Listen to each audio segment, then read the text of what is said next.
Guys, it's back on the DL at Night. night. Welcome back to another episode of On the DL At at night. night. I'm Lizeth, I'm Daniella and we are the hosts of on the this DL. podcast. Yes, ma'am. It's at night because one, Liz is going to New York. Two, I just had class. It's approximately 10:12 at night. Um, Actually, I was gonna tell you, if you see an influx of subscribers, it's because I finally told my cohort what the pod was after teasing it for the whole semester. Oh my goodness. They literally were asking me. They were like, "Are you gonna link it? Like, come on, like, where's the podcast?" Obviously, they're being really nice about it, and I think they were just curious. And I did follow some of them on Instagram already, so some of them already kind of knew about it, like if they were looking at my highlights and stuff. Yeah. But I told them, I was like, if you subscribe, or better yet, even watch an episode, thank you. And if you're watching right now, thank you. I heart you guys. Um, and I think that kind of leads into our topic of today, which is kind of professional development, How to stay career. motivated, being the best version of yourself, achieving all these goals that you want to get to. Yeah. Thank you guys so much for subscribing. I did notice that. I was actually laughing because I just saw your comment and it was us losing subscribers. I decided we're not saying that anymore. We're gonna lie to them in every episode and be like, guys, we just gained 50 subs, so that they think we're actually moving up. and then we're manifesting it happening, because I've realized your words are super super powerful, and I feel that when you start putting the positivity out in the world, it comes to you. So if we keep saying we're losing subscribers, we're going to keep manifesting that. But that was a lie, guys. It was literally a lie. We literally gained 100 subs in the last week that we have in the last couple of days. That oh yeah, the whole class, the whole freaking class, which is awesome. No, tomorrow, and I think tomorrow's my officially last day. I'll put it in the chat. Oh my gosh. I'll put it in the chat with 70 people. Damn. Guys, subscribe to my podcast. Oh my gosh. You know what? Fuck it. I'm gonna do that. I'm gonna do it. I don't care. I don't care about being cringe. I don't care about being embarrassing. Being embarrassed is a choice, guys. And I think that it's better if you do something and then just forget about it. Because then if you don't think about it, you can't be embarrassed by it. You know, if you just let it get out of your brain, it won't exist. But how would you say you stay motivated to remain consistent with doing the podcast? I actually was asked that question on Sunday when I hung out with some friends, because one of them was like, "Oh, I really want to make YouTube videos, but I just don't know. How do you stay motivated? How do you stay so consistent? You guys have really been doing this for a whole year, and basically once a week we've been uploading." Who? We hung out on Sunday. I know, but I went to go hang out with my friends after. Oh, really? Yeah. I thought you said you didn't want to. I'm dead. Liz was just bro, I just goes. I literally can't say no. I low-key love that though, because at first you were like, I think I just have to go to work. No, I literally was gonna work on a Sunday night because I was preparing for coming to New York this week because I'm gonna be off, and I was like, oh, I have to work, and then I was like, nah. No, we ended early. What time did we end? Yeah, we ended up 8, early. right? Yeah, we ended up ending at 8, and the stupid fly is still here. I'm gonna kill myself. I'm gonna actually kill myself. They can't see it, Liz. Okay. I couldn't see it in the last one. They're literally the bane of my existence. I can't deal. Anyway. Yeah, continue. We ended up finishing at 8, and my friend was off at 8. And then I jokingly sent in the group chat, because I had already said I wasn't, I was not free, because I was planning on working. And we were also podcasting, so I was like, yeah, I can't today, I'm podcasting. And they're like, damn, ever since you became a podcaster, you've been so different. And I was like, yeah, guys, we're just so motivated, we're so consistent, we have to keep it going. And then I ended up actually going, because I was jokingly, I sent in the group chat, so where are we meeting? And they're like, wait, what? Immediately get a phone call. They're like, what? Are you serious? I'm on the freeway right now. Where are we meeting? And I was like, the usual spot. And so then we end up going, and honestly had the best time ever. Those group of friends, every single time I see them, I literally have to refrain from sending in the group chat guys, I had the best time tonight with like a That's red so heart. sweet. Like in terms of, you know that meme where it's like you're texting your friends like you just went on a first date with them? Like I I had literally the feel best time tonight, guys. that's Like, literally me for every group let's hang chat, out but I feel again. like people don't appreciate that love constantly, so I'm like, let me keep it to myself. But I made the joke that I wanted to text that, and then I got the ha-has in the chat. And yeah, I just feel that with those friends, like I've known them a long time, and obviously like we were kids together, Mm-hmm. and now knowing each other, or actually getting to know each other more, I feel as adults is like a really really like interesting dynamic, because obviously like I said, we knew each other when we were children, and there was stuff going on in all of our lives that we never expressed to one another.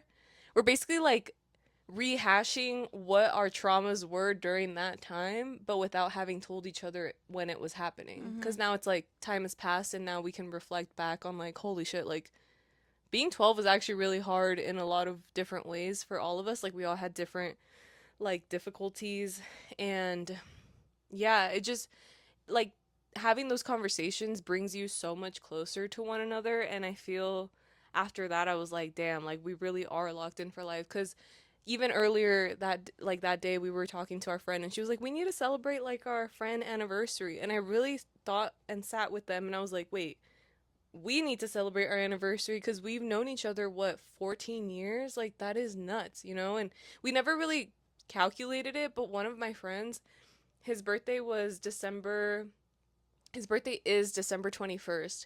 And in 2012, I don't know if you remember, but the world was supposed Gonna end to on end. that day. So we just like that's kind of like the way that we're able to remember like when did we kind of become friends, because Mm-hmm. by that point when the world was supposed to end, we were already good friends by then. So we're like, it had to have been at least 6 months to a year before that we were already like this, you know what I mean? But it's just so funny because he cracked me up because he was like, no guys, like actually that day, like I know everybody was making jokes and stuff, He was but scared. yeah, he was actually scared. He was like, no, but I was actually like afraid that like the world was gonna end.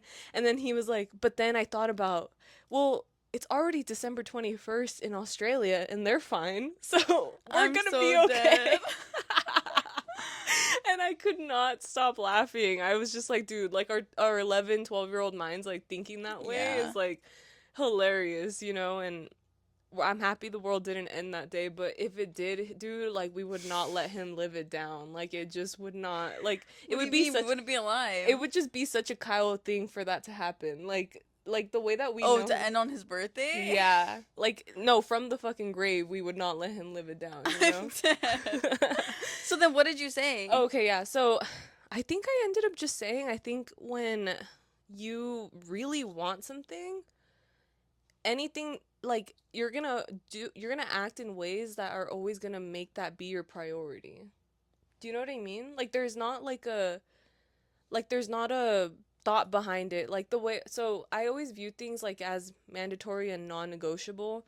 For example, we show up to our jobs every single day, especially you and I. Like we've talked about, like we don't really call out. I mean, recently I've been like asking for PTO and stuff, but when we used to work jobs where we didn't have PTO, like we hardly ever would call out because we always viewed it as like a that's our duty. Like we have to show up to work, and like I don't know, we felt bad about calling out sick or something. Right? Well, at least that's how I viewed it. I was like, it's non-negotiable, like I have to go.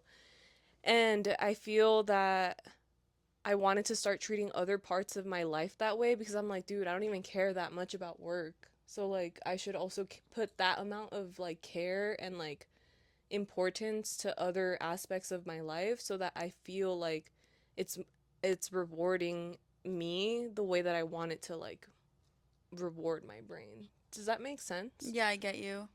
I think for me, like, well, one, I enjoy talking to you, and I think that our conversations actually are productive and cool.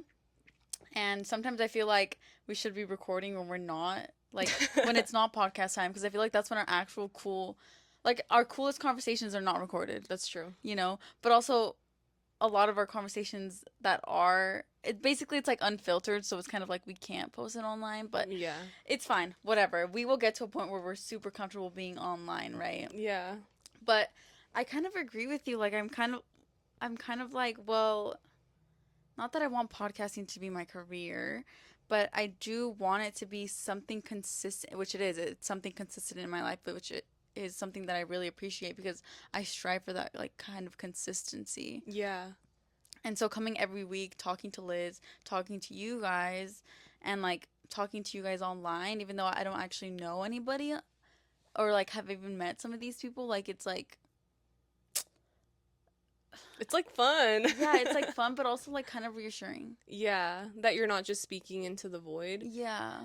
For me, I would say that it's also just, yeah, like you said, it speaks to the kind of like personality that you have. I think we have a lot of drive, and I have like this thing to myself where I have to like prove myself wrong. Like I can't let myself be like a way that I don't agree with, and that's why I feel like for me it's like, yeah, I'm gonna show up to do the podcast because I love doing it, and like we've always talked about how having these conversations like literally rejuvenates us. Like I had the longest freaking day like Same. working and packing, and right now I'm like, wait, this is so fun.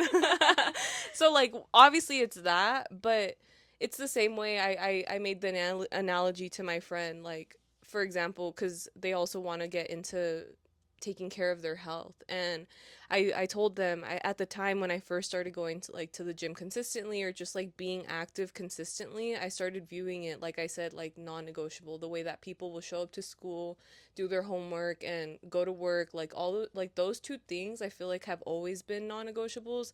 But I feel we need to treat like our health that way too, because it's like, why would we put ourselves on the back burner behind those two things, you know? Like that's also equally important, because if you don't have your health, you have nothing. Which, by the way, Kevin Durant, if they clock this comment, I'm gonna freak out. We'll get to that at the end.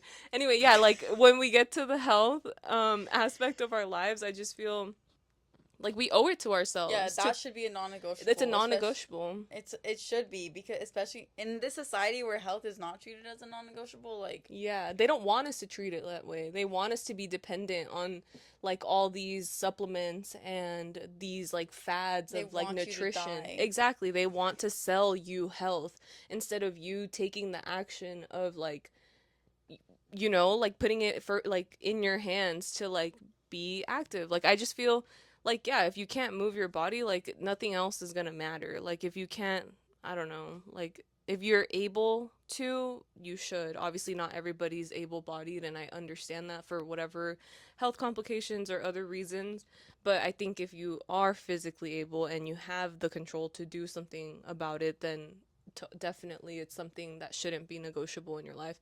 And that's how I've just viewed every other thing after that. Like once I felt like I reframed my mindset for health on that, like everything else kind of just becomes second nature too. Cuz I'm like, okay, this idea of like non-negotiableness, like that's what's my driving like factor. Like that's what pushes me to want to achieve things, you know? Cuz I'm like, So you're saying that even in your career, like that's how you always viewed it. mhm. That it was like a non-negotiable. That it's that some this is something that you have to do. Yeah, I would say the reason for that being that like our our parents are like immigrants, right? So I think growing up we had this idea of like success in this country is not negotiable. Like it's like we're here to make their sacrifices have been worth it. And I think as a kid growing up and like knowing that, Yeah. like it's always been like at the forefront of my mind that success is not negotiable, like for me, Yeah. you know? So definitely like that's like how I've always treated my career. But um yeah, I mean, as you know, I switched to this company about a year ago, and I don't know if I've mentioned it on the pod, but I just hit my anniversary, and I felt that at the time I was really uncertain of like, oh my god, am I making the right move? Like I'm scared. I'm scared that I'm like gonna end up more miserable, or like it's just gonna like blow up in my face. Mhm. But I think it's really scary. It could be very scary when you make a big life decision that like that. But also another big lesson I learned at the time was that like there's no way to make a wrong decision for your life. You know, cuz you're like, let's say you're between two options, right? And you're like, but this thing could lead me this way, or like this could lead me that way. And you're like, but what if I choose the wrong one? Like, I don't think there's a way to make the wrong choice, because what I believe is like you pick one of those, because obviously one of them is going to be, they're both going to be good for you. But you just have to make sure that once you make that choice, like you act accordingly to make that one be your, like, to make that have been the right decision. Does that make Yeah, sense? I get you, and I totally agree with that. I feel like obviously I've made wrong choices academically, career wise. Like I have made wrong choices in my life to the point where I feel like now I'm still like recovering from them. But at the same time, like I definitely look at it as a positive thing. For example, like I've been able to explore interests of mine in like a career sense. So like I've learned so much about like post production, which I'm really into film, you know, like I was able to have that opportunity to work at a post production house. Now I work at a jewelry manufacturer. It's so freaking cool that I get to actually see a piece of fine jewelry from beginning to end. And I'm also learning that maybe this isn't what I want in my career. Maybe this isn't like what I want to do for the rest of my life, but at the same time it's like, wait, hold up, pause. You still are doing something cool for yourself, learning along the way, and as long as you're like taking something from it, it's important and it's valuable.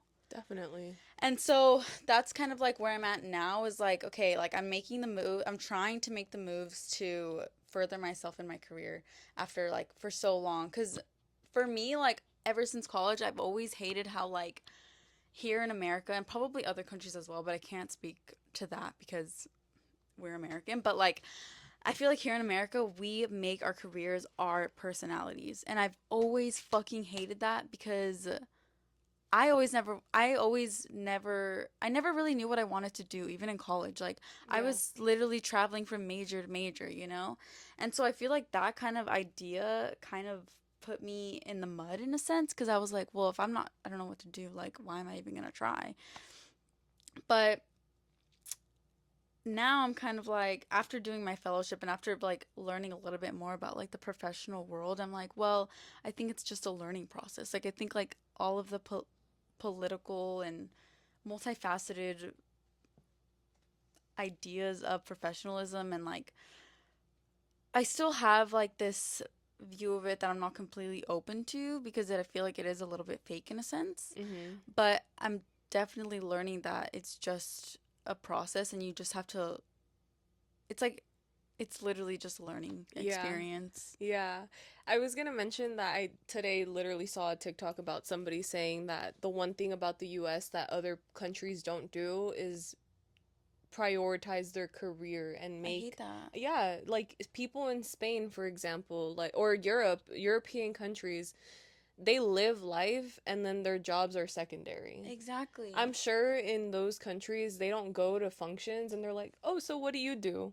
Like, I hate that question so badly. Like when we go to hang out and there's like new people, like if that's the first question you're asking somebody, I think you need to come up with funner questions to ask somebody when you're first meeting them, personally. I don't think there's anything against getting to know what somebody does, but when that comes out as the first question, it just shows to me that like you're more interested in what you can gain from our relationship that we could potentially create with one another. That's the thing though, is that that's what I feel like all professional in like experiences are, and that's what I initially hated about it. Mhm. But at the same time, like there's a time and a place for it, Yeah, right? totally. So I think keeping work and life separate is really important, but at the same time, like, damn, dude, I've been stuck saying that freaking question recently. Now that I'm What do you like do? actually Well, like yeah. now that I'm actually like trying to like be a professional, like I'm like stuck like asking people like, "Oh, what do you do? Like how did you get into that? Like what was your journey?" And I'm like, "Damn, dude, am I You're like getting it, you're like falling into the game of what yeah, it is. yeah, I hate No, that." no, no, But but trust me. I also don't. This is something that I want, obviously, but I'm like if past me saw me now, I'd be like, "Girl, That's just what girl." happens. No, but that's just what happens. And I think after being in the professional space after a few years, I think you learn how to kind of balance it and like push past it.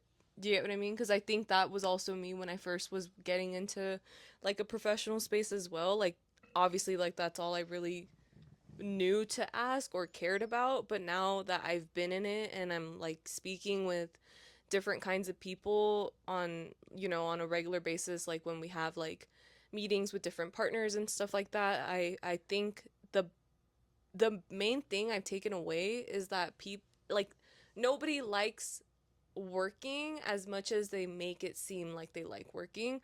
So I think what they really emphasize is creating personal like connection to the people that we work with so that that relationship helps you leverage later on like the kind of deals that you're going to make with them. But that's what makes it so fake. Is that like That's crazy, right? no one likes working, and We're yet our all like entire lives are built yeah. around our jobs. We all have a facade on, which is like insane, but it's like a game, and I think when you start viewing things as a game, it makes it a little bit more enjoyable. Like if I start like when I'm at work and I'm like getting bored, I'm like, "Wait, this is like Papa's Pizzeria right now. Like I'm literally making fucking pizzas and selling them." Like I just have to think about things that way, and I think that makes it more enjoyable. Like when you start viewing it as like a little activity, because unfortunately we do live in a well, unfortunately and fortunately we do live in a place where we have the opportunity to work, you know, but also like we said, it's like it's too extreme. Like an extreme of something is never a good thing. But we like are gonna be doing this for the rest of our lives, so we may as well find ways to like make it enjoyable, like having a podcast with your best friend, like playing fucking pizza, making cakes. Imagining your job is a Disney game. Dude, if my job was a Disney game, I would love for it to be the Lilo and Stitch one with the sandwiches. Have you ever played that one? I love that game. It was so fun. I feel like if my job was a game, it would be like SpongeBob setting his brain on fire. Oh my god, you know what SpongeBob reference? Like, dude, do you say SpongeBob references like on your day-to-day, like on your daily? Not like, really, but I'm always thinking about it. But it's because it's so enmeshed in popular culture. It is, and I love that you can give a SpongeBob reference to basically anyone and people will understand. Like today, I called somebody at my job that I'm training, and I have like a relationship with them outside of work. Like we were friends before they worked there. And so obviously the way that I talk to them is a little bit different than I would talk to somebody who's just a coworker. Yeah. And I worked from home today, so I forgot that they were in the office, and the way that I spoke to them like on the phone, I was like, "Oh my god, I'm going to get fired." Did you curse? Yeah, I was like, "Are you just trying to be like a pain in my ass or like what?" Like cuz they were trolling me on something that like they like were doing wrong or something, right? And I was jokingly like talking to them like that, but the person they sit next to at work is very like cutthroat a little bit. Oh, gotcha. And so I was like I heard them speak, and so I realized they don't have a headset on, because other like when you have a headset on, you have a little microphone that like keeps the audio like close by. And so the fact that I could hear them, I was like, wait, I like messaged them, I was like, am I on speaker right now? And they're like, yeah, haha. And I was like, oh my god. And then it reminded me of that part of SpongeBob, I think it's the movie, where he's speaking to like the complete like all of Bikini Bottom like on the megaphone, and he's like, I'm making a complete what of myself right now. I'm making it worse because I'm repeating everything I said into the microphone.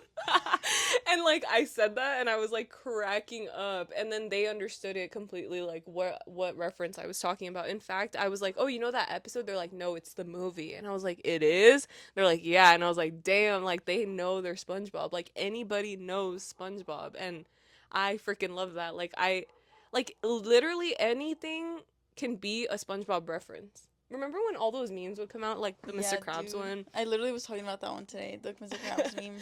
And then the caveman one too. Oh my gosh, I freaking love it. I love SpongeBob. Wait, you think your workplace is not the type of place where you can just like say like, "Oh, you're being a pain in my ass right now"? No, it is. No, it is. But I'm just not like that. Like I don't I'm not comfortable cursing yet, but people do curse at my job. At my previous job, no. I don't think you could do that. Here it's definitely like More more lax. laxed, and like people actually treat each other like people here. Like you're not just the freaking cog in the machine. Like you actually have relationships with the people you work with. Mm-hmm. Not even, it doesn't even have to be a personal relationship, but quite literally the fact that like the people you work for are working in the office alongside with you, as opposed to working remotely from like a freaking state out in the middle of Yeah. the United States that you have no idea where to locate it on the geographical map because you're so geographically challenged. I feel like we already tackled this in the last professional episode that we did. Yeah. But in that episode, were you already at your company? I think so, yeah. I think I just started because I remember there was an episode where we were talking about me getting licensed. Why don't you talk about your cool? Nah, I don't know if you want to talk about that. No. About my what? Your cool boss Oh, my boss is very cool. or having a cool boss. Yeah. I think It's an having upgrade. a cool boss has made the world of a difference in working at all, you know? And it makes me afraid. I mean, I don't see myself leaving this company for a long time. Well, at all. Don't clock me, HR. Holy shit. I don't have any plans to leave because I could definitely see myself like growing here, like career wise. There's a Mm-hmm. lot of like resources, a lot of support, and the work life balance is good. Obviously, right now it's been crazy because we're down a member, but we have somebody that I'm training, so it's just until then, until they're caught up to speed, it's been nuts. But other than that, dude, like it's crazy because I don't think I ever realized like how bad my previous boss actually was before coming to here and realizing like, wait, your boss really should not make you feel like you're gonna get fired every single day. And they really shouldn't be like micromanaging the hell out of you to the point where you're having nightmares about work. What else do you think is like a valuable experience that you've gained from your current job that's different from your last job?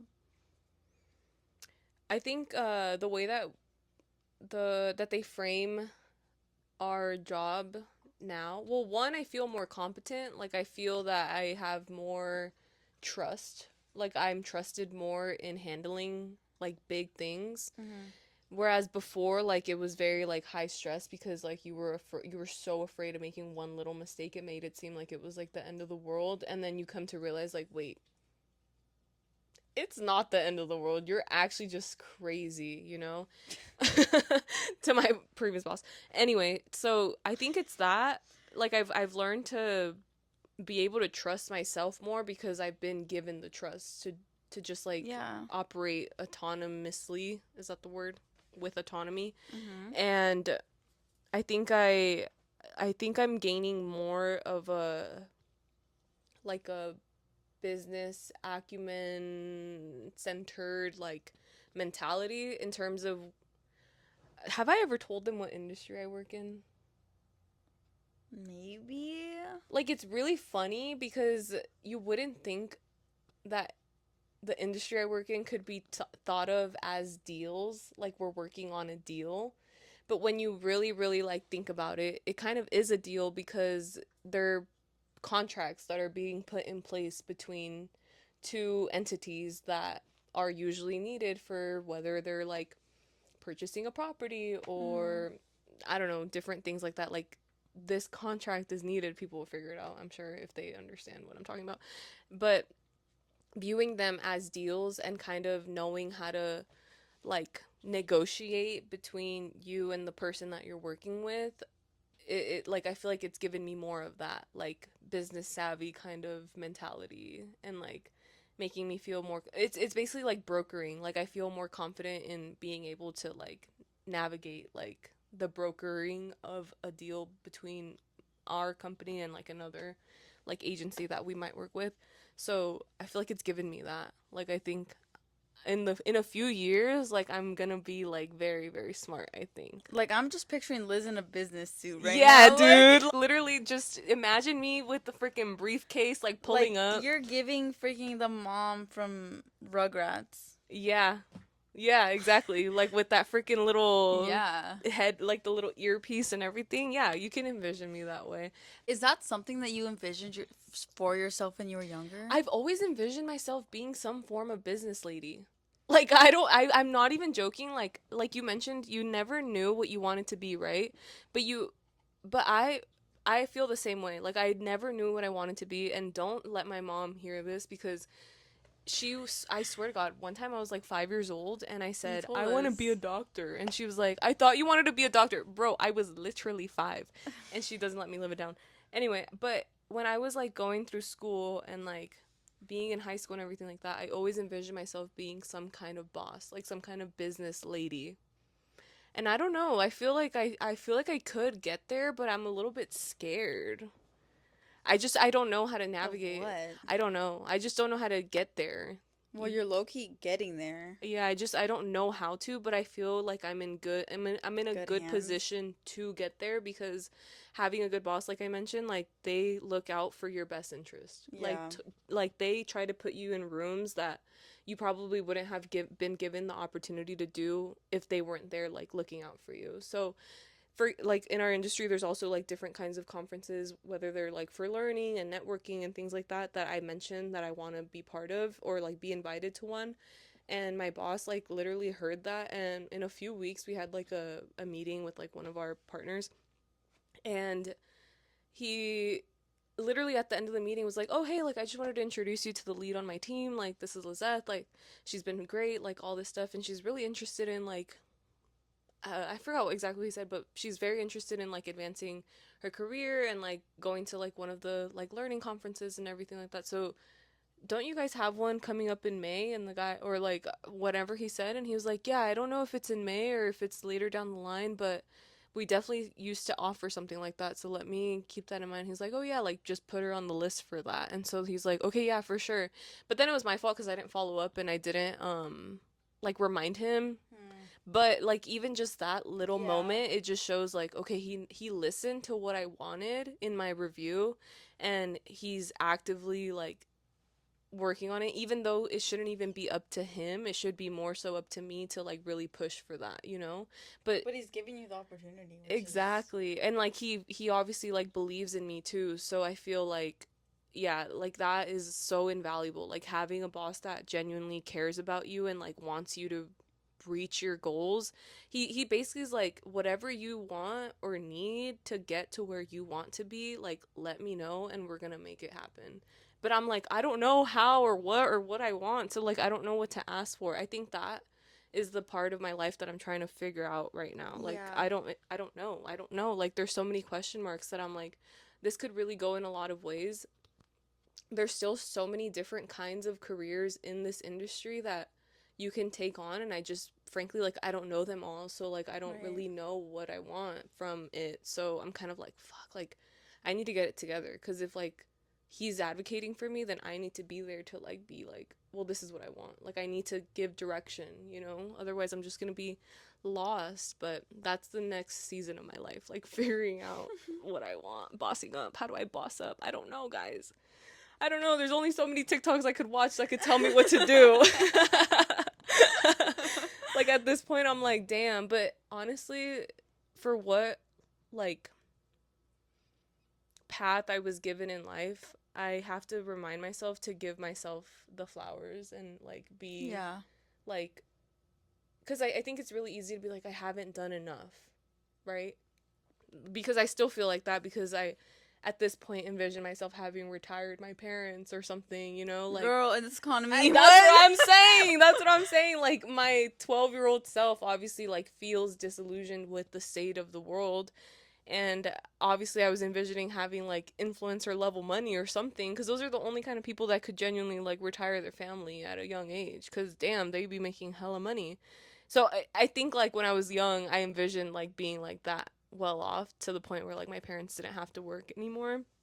So like to me, I'm like, damn, I didn't succeed. But it's like, no, dude, that's so unrealistic. And also my parents don't expect that of me.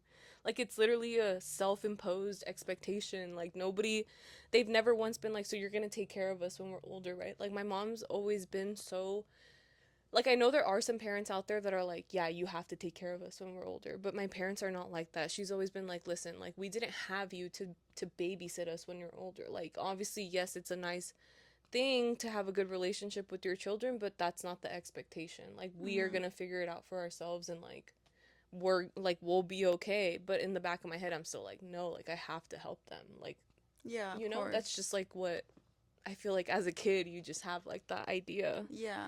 So to me, I'm like, damn, I'm not successful enough. But then I have to like take a step back and be like, no, listen, like you're doing okay. It's okay. And literally life is a Girl, you're doing freaking more than okay, like trust me. life is literally a freaking journey. Like it's like it's so long and there's so much pressure to succeed at such a young age, but that's just not realistic. Like it's not something that any of us should feel like, oh my god, I'm too late. I don't think it's ever too late to like achieve major things in your life. We have, God willing, how old are we? Like 60 more years. Like that's a lot of time. We haven't even lived half of our lives yet. Like it's insane that we have all these like unrealistic expectations of what our lives should look like at this age, and it's just like, dude, chill. Who's even saying that we need to be that? Like why? Like why do we, like who put these fake ass rules on us? This is all made up. Like this is all made up, and that's what freaks me out. Like everything is literally man-made, and that scares me. I'm like, we did this to ourselves, bro. Like we literally are making ourselves crazy. Ugh, don't get me started on that. Don't get me started on these man-made ass industries. Like what do you mean? What do you mean? Do you ever think about that? The fact that everything is like not real. Yeah, it's not real. Like I think about that so often. For example, the insurance industry. It literally was created when the freaking colonizers were shipping out their ships to the Americas, and like the rich people of England, I want to say, like they were like, "Hey, it could be dangerous. Me and so, we're going to put up this amount of money to cover all your losses in case it gets lost, but you have to pay us a portion of your findings," or something like that.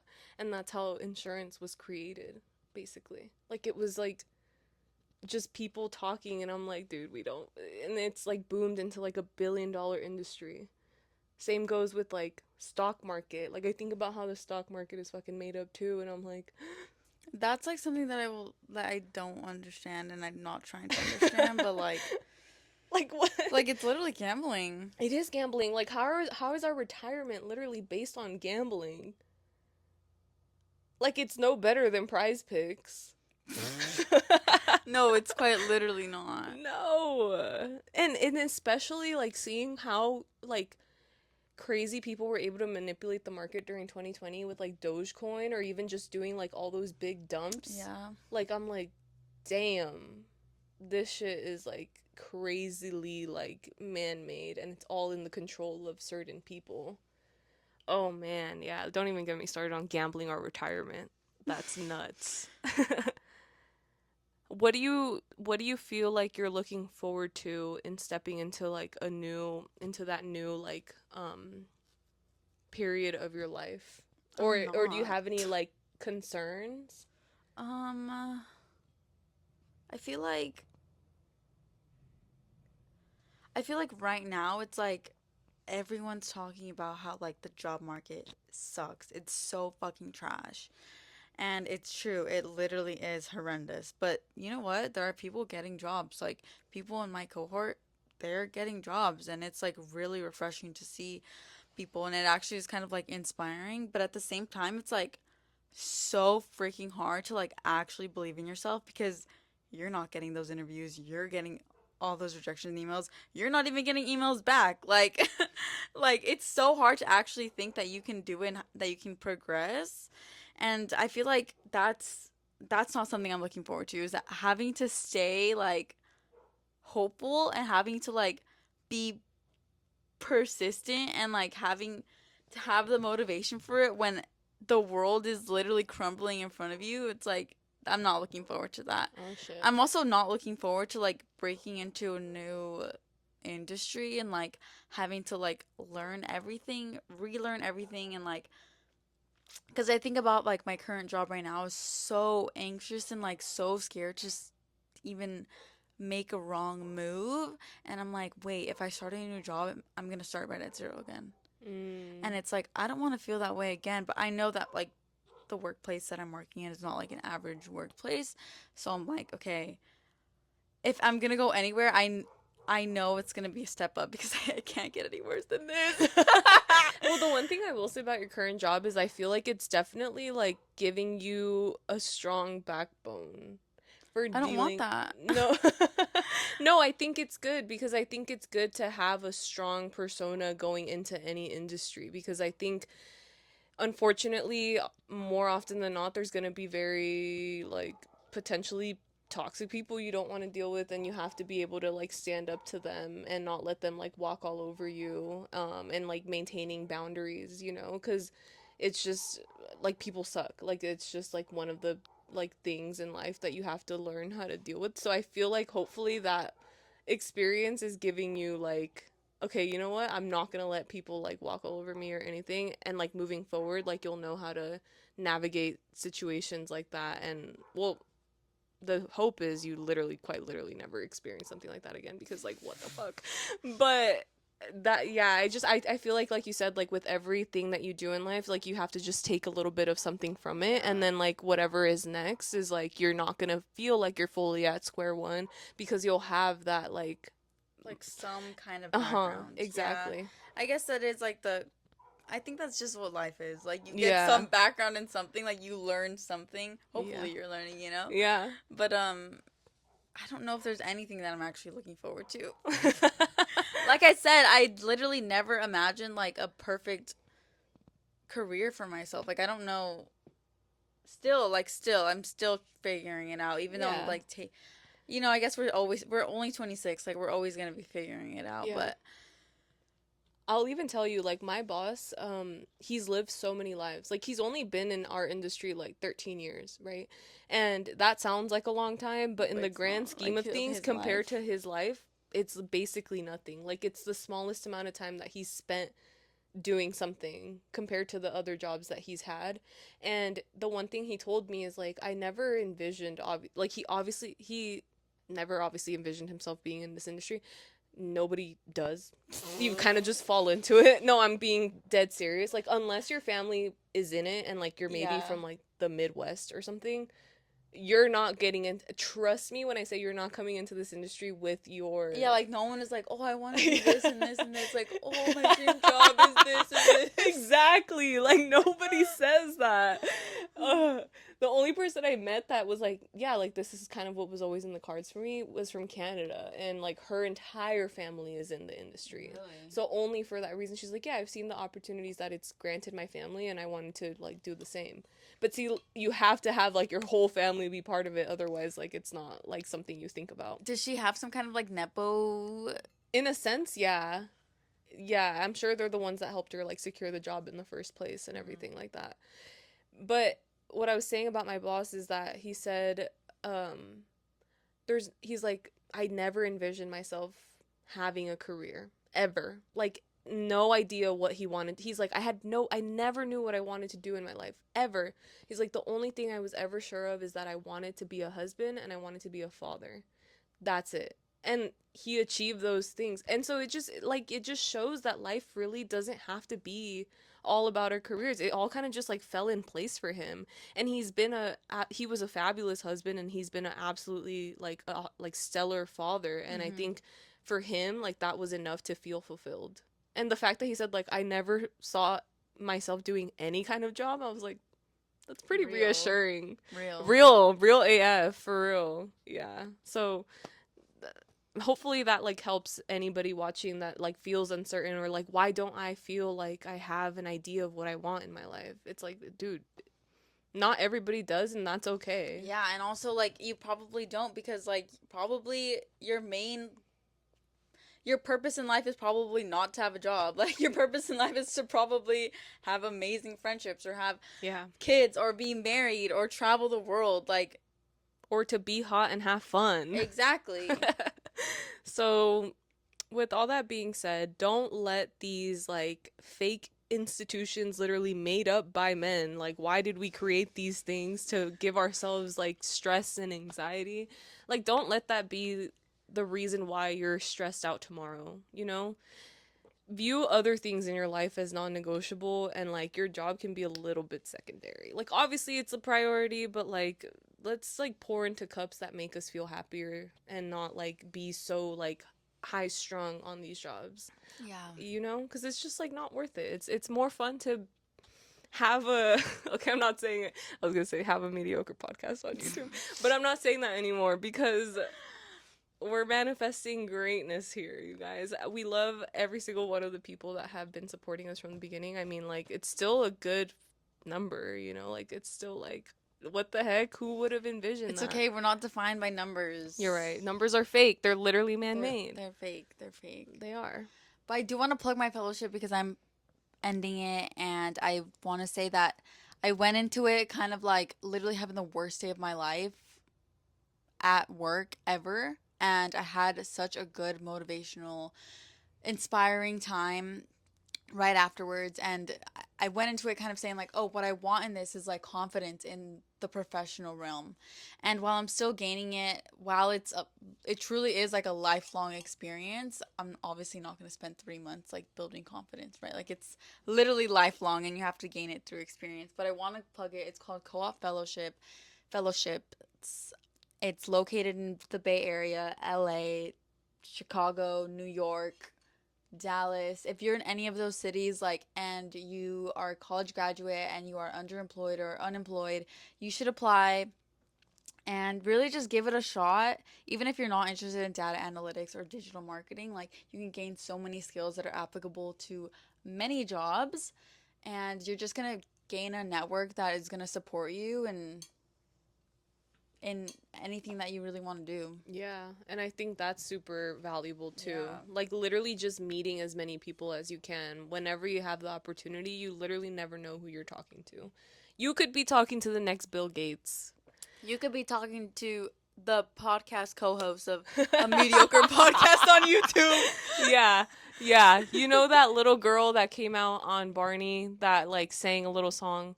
She's right here. I'm just kidding. Remember Selena Gomez and Demi Lovato? And that little girl grew up to be Daniella. I love those. And that man grew up to be Jeff Bezos. And it's like not him at all. That shit kills me. But that was a good session, I think. Thank you guys for watching. Oh wait, we're not done yet. What the heck? We are almost done. We have closing segments. Let's do the comment of the week. Comment of the week. And okay. I can't believe Lohanton literally went to conversion therapy. So sad.